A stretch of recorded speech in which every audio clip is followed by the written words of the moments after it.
Good morning, everybody on YouTube. This is Rick Thomas from Obsolete Video Services. Hey guys, today I thought I'd post a video because my videos that I've been posting in the past couple days have seriously gone viral. I've gotten an awful lot of people contacting me. I want to point out that you guys obviously know I'm working on the Ampex video recorder, which is this one here. It is from 1966, I believe. Very rare video format. It's a type A, 1-inch type of tape format used in the early 60s. As you guys can see, I have this machine almost wrapped up. We're working on the circuit boards on this thing now by putting all brand new capacitors in. We just acquired the service manual to this thing, which is a big help. So this actually tells me, the values of the caps and what, I got everything on order. You see, I always make like a little list on all the caps for all the boards so I can order one big lot, which we just did yesterday. But I did have a few caps that I had the correct ones, but I do need to get a lot of values that I don't have on hand. Anyways, this machine, I don't know what's going on, but this machine is really in demand. I could not believe the amount of people who wrote me emails about this restoration that I'm doing. If you would restore my unit, we have a big archive. It just goes on and on and on. I've had the Smithsonian contact me. I've had 2 libraries in New York City contact me.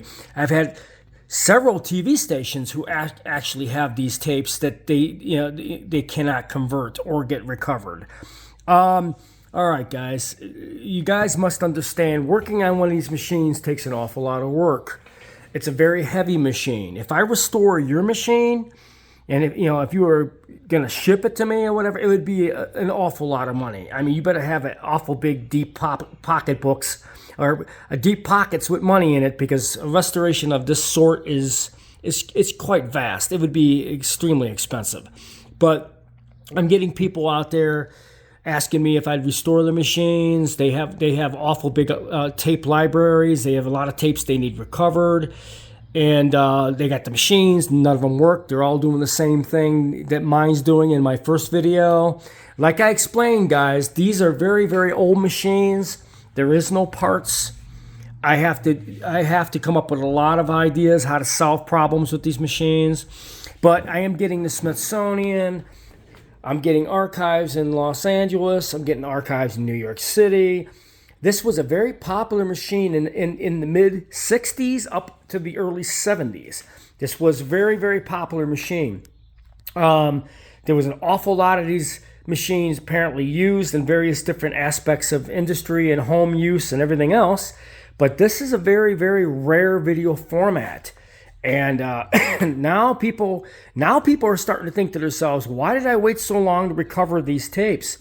Well, if you have these particular tapes, there is several services out there, I'm sure, that does transfer these, but everybody's beginning to find out it will cost you a small fortune to do these.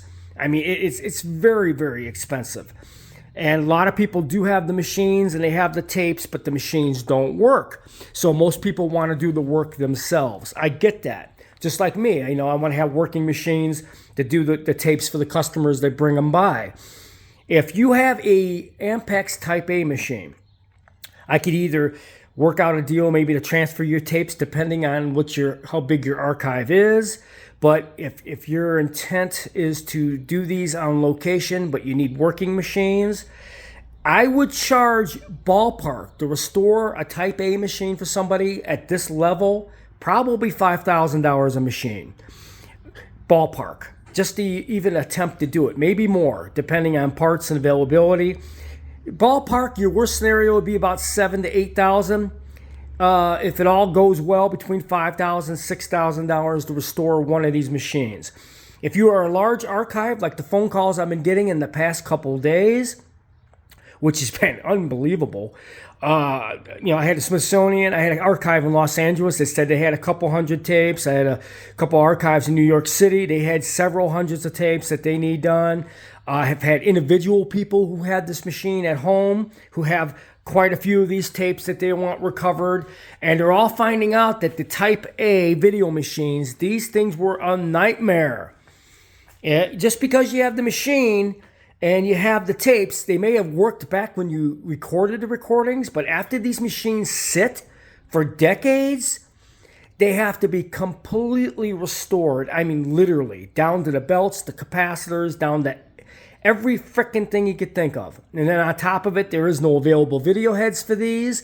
I do have custom video heads being, actual mounts being made for custom video heads for these.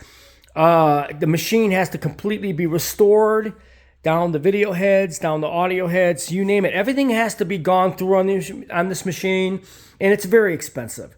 So I feel for the people out there who have archives on these. I took this project on just for the fact of the impossibility of doing it, which is a very impossible task when you're working with the video format like this, especially if you want really good working machines. And that's the main reason why Obsolete Video Services does what it does, is to have one or two of every obsolete video format of the day available to be able to do videotape transfers. But yes, I've been getting an awful lot of emails concerning this video format, and boy, oh boy, I just didn't realize there was that many archives of people who actually recorded Type A 1-inch tapes back in the 60s. There's a lot of 60s video out there, guys. I mean, a lot of lost 60s video from the 1960s. I'm finding that out, and you're wondering why a lot of it's not showing up on YouTube and other places. Well, it's because none of the people who have these machines and these tapes can actually convert them. They're sitting on these archives because the machines don't work. This is why I've been getting an awful lot of emails this past week. So Obsolete Video Services is really going to be in a good position because we're going to have two working Type A machines, and maybe we could bring some of this 1960s videos that people are dying to see to my YouTube page. So I hope you guys are going to enjoy my work, and I hope you enjoy this video.